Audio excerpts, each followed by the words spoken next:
There's a lot of talk about collagen these days. There's drinks and creams and powders, but here's what most people miss. You can't just eat collagen and absorb it as it is. Your body has to break it down and then rebuild it.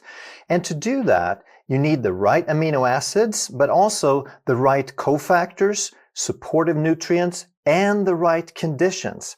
You can't build a house without bricks, and you can't build collagen without the raw materials and the tools your body needs. Hello, health champions. Today we're going to talk about the top 10 foods that support the body's own collagen production, and some of them are probably not what you expect. So what is collagen, first of all? Well, it's the most abundant protein that we have in the body. It's sort of like the glue that holds everything together. Collagen is what makes up most of what we call connective tissue. So it's the primary building material for things like skin, bones, muscles, joints, and even your intestinal gut membranes. And what that means, of course, is that if you have a lack of collagen, if you're not making enough, now that could lead to all sorts of problems, such as wrinkles, slow healing, but also joint pain and leaky gut that can cause inflammation and systemic problems and autoimmune disorders and on and on. So I got some good news and some bad news, and we'll start with the bad news and then we'll build on the good ones. So the bad news is that when you're 20 to 25 years old, you are at the peak of your ability to make collagen. Your collagen production is at the highest it will ever be at 100%. But for a lot of people, already by age 40, your collagen production could be down to about 50% of its peak value. And by age 60 and beyond, it could be down to as low as 25% of your peak production. Which means, of course, that some 40-year-olds will have lost 50% of their collagen production, and some people over 60 may have lost 75% of their collagen production. So now the question is, why is it so much? Why do we lose so much?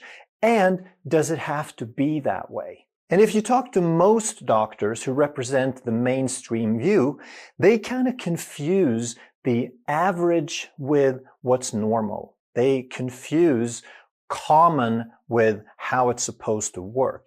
So a lot of them are going to tell you that it's inevitable, it's just one of these things that decline with age, and it's just part of normal aging. And what they're not telling you, though, is that a lot of the things that we assign to aging is actually lifestyle. It's nutritional deficiencies and it's disuse.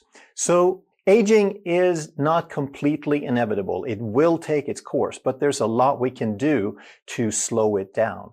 So here are the actual collagen killers. And we're going to start with aging because we mentioned that. We're going to put it in parentheses because it is not the most important factor and you can't do much about it. But the rest of them are things that you can change. And they are going to be much more influential on your collagen production. So these are things like sugar, carbs, and chronic inflammation. Nothing breaks down collagen as fast as high blood sugar and inflammation.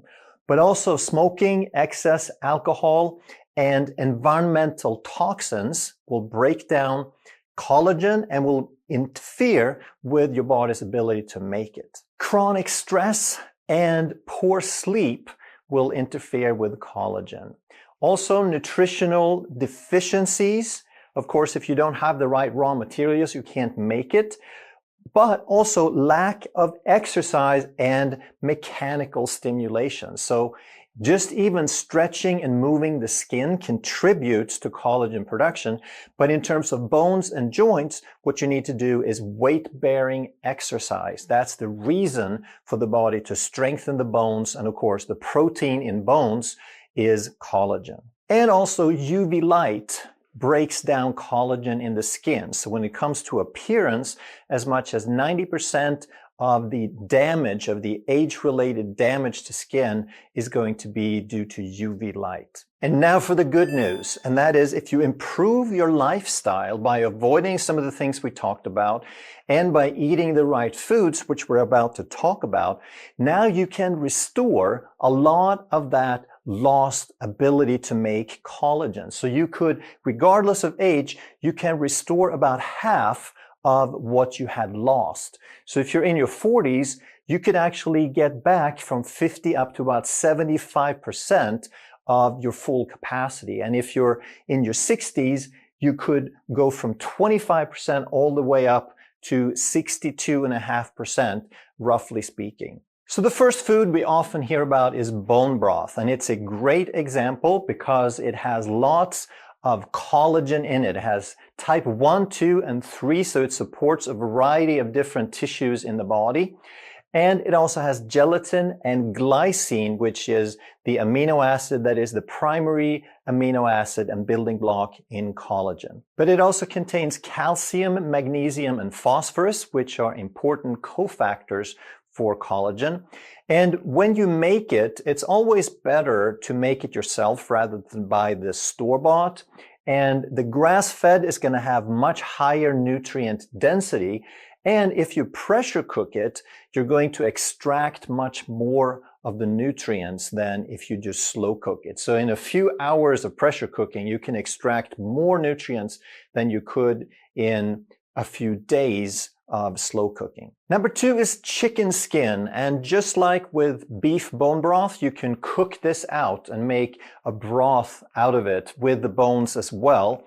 And if you use the thighs, then you get more of the type 1 and 3. And if you use the wings, you get more of the type 2. So if you use both, then you get a broader combination, obviously. And it's really sad that we have this fat and calorie phobia, that we have been told to eat skinless chicken for so long, but the skin has a lot of good nutrients. But what if you grill the chicken with the skin now? What does that do?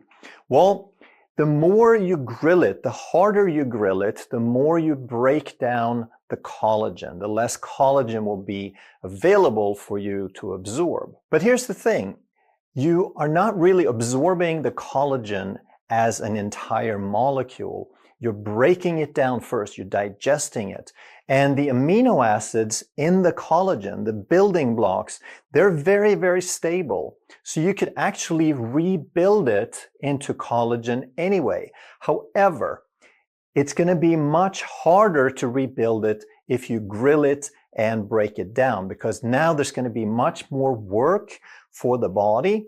It's going to expend more resources and energy. It will produce some inflammatory agents, some advanced glycation end products, and it will cost your body some antioxidants to remake it. So it's not going to be as available, but it's also not going to be completely lost. And there will be a huge difference between if you are eating whole food, if you're healthy, if you have a low state of inflammation, you'll be much better at rebuilding it from the grilled chicken skin than if you're inflamed and insulin resistant. Food number 3 is beef. And here you want to go for the cuts that have high connective tissue content. So these are going to be tough meats, basically, unless you cook them. So we're talking chuck roast, shank, oxtail, and ribs, for example. And obviously, you're going to cook the meats to some degree, but these you want to slow cook for a long, long time so they get very, very tender, like ribs that are fall off the bone tender.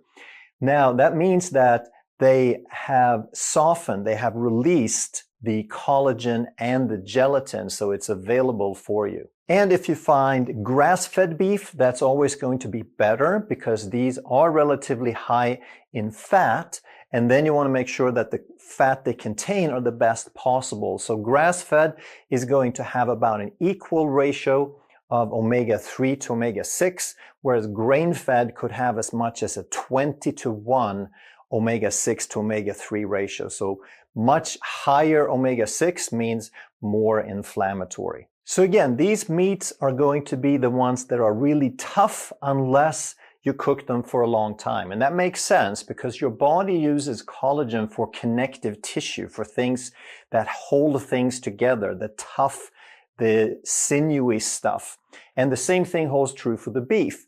And therefore, if it's tough, you just have to cook it longer, and now you're releasing that collagen. Number 4 is sardines. And these would be sardines with the skin and the bones. They're tiny, tiny, and you don't really notice it, but it's the skin and bones that contain the collagen. And sardines are one of the richest sources in omega-3 fatty acids, the EPA and the DHA that your body needs to make all sorts of things. They're precursors for hormones, they're signaling molecules, they help balance inflammation and so forth. And because foods that are rich in these omega-3s tends to help the body balance and reduce inflammation, now inflammation is one of the things that destroys collagen. So if we reduce inflammation, now we reduce collagen breakdown. Now, so far we've talked about some foods that already contain pre-made complete collagen.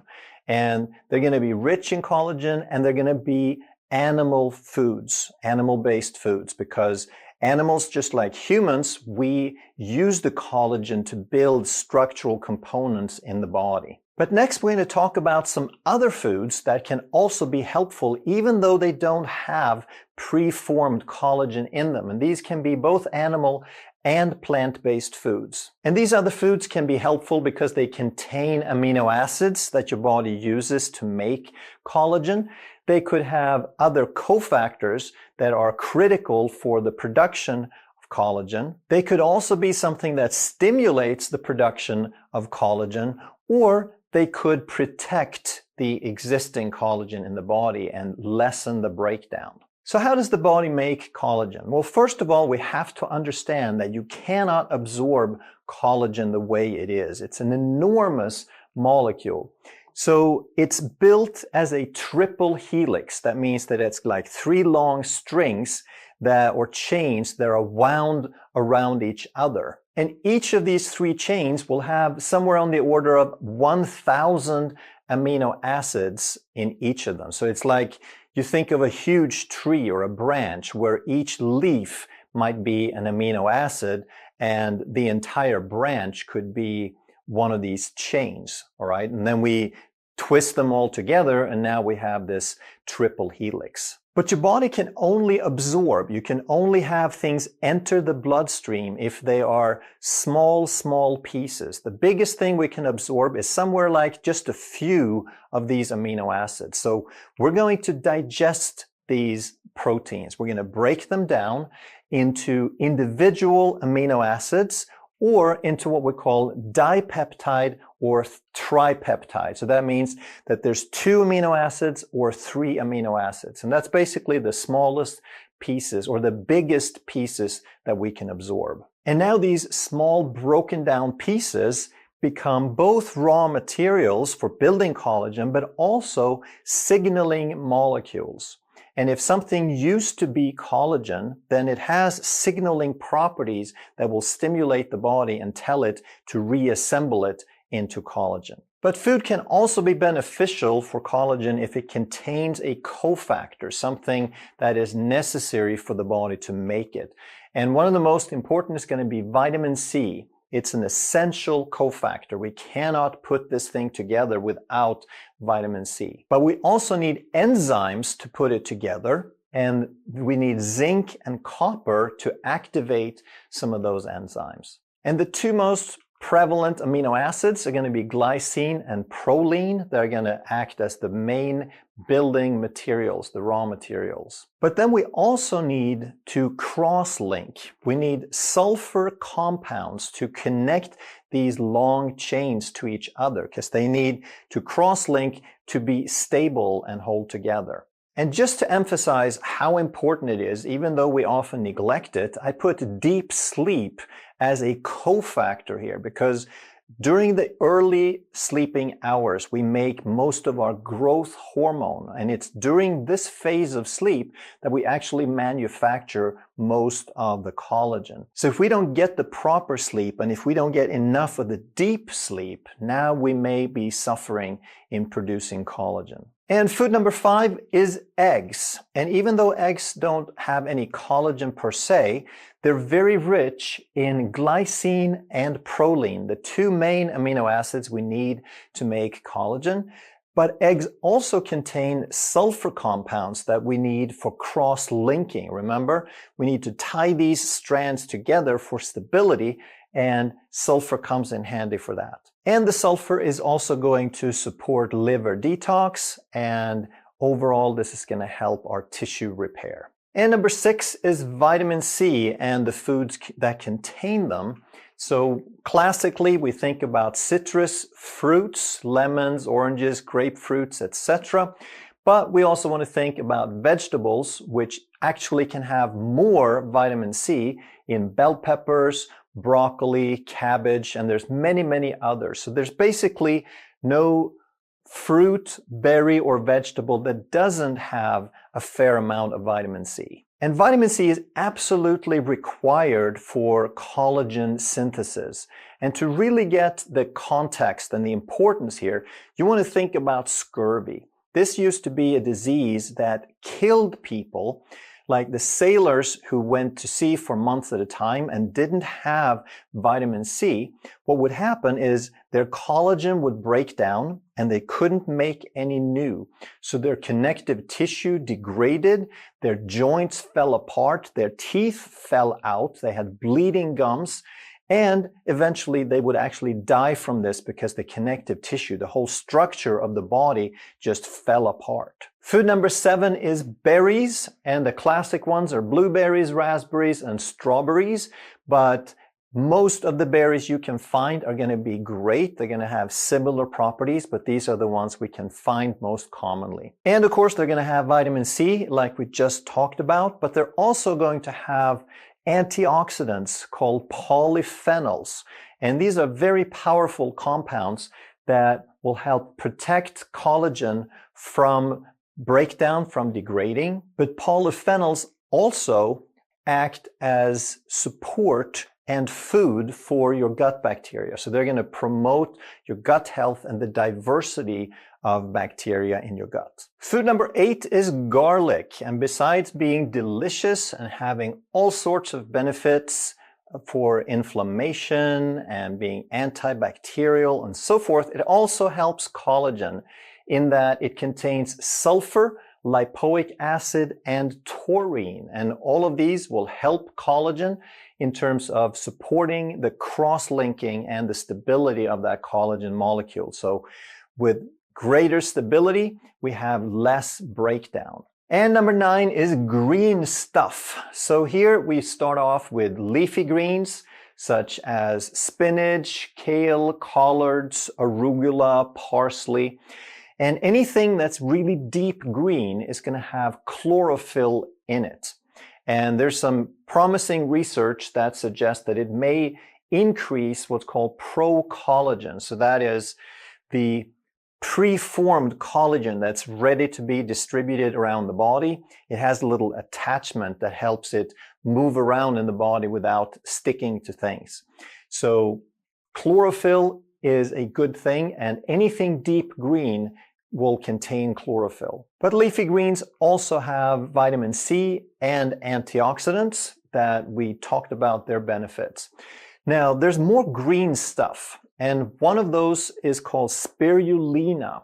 It is a very ancient thing that's called a cyanobacterium. It's kind of a cross between. It has certain properties of plants and certain properties of animals, and it's one of the oldest things we know. It is very high in protein, especially in glycine, which is the #1 component of collagen, but it also contains iron and copper that helps activate enzymes and helps with the cross-linking. So overall, spirulina will help the body build collagen. And then there's a similar substance, similar thing called chlorella that's not quite as old. It's a little bit more plant-like. And it also contains chlorophyll, but also vitamin C and other detoxifiers. So overall, chlorella is going to help protect collagen, whereas spirulina is going to help build it. And food number 10 is avocado. What video would be complete without avocado? And interestingly, I put this on the top 10 list, even though it has no collagen, because it has so many other things in it that optimizes the conditions of the body making collagen and protecting existing collagen. And avocados are very rich in monounsaturated fatty acids, just like olives are. And that will help reduce the collagen breakdown in the body. So in the skin, it will help protect it from dryness. And system-wide, it's going to help reduce inflammation in the body. It's a very rich source of vitamin E, which will help prevent oxidative damage and breakdown. And it also has plenty of vitamin C and B, which will help with tissue repair and collagen synthesis. And avocado is a tremendously rich source of fiber, especially soluble fiber that helps support a healthy gut. And if you have a healthy gut, you're going to have less leaky gut, you're going to have less food sensitivities, you're going to have less inflammation. It's going to be an overall much better condition to prevent the breakdown of collagen. So even though collagen has gotten most attention because it's a component of skin and a lack of it contributes to wrinkles and a lessened appearance, less beautiful appearance, that's where most people really care about it. But we want to understand that there's more to it than just putting a cream on. It's a whole lifestyle, just like we talked about.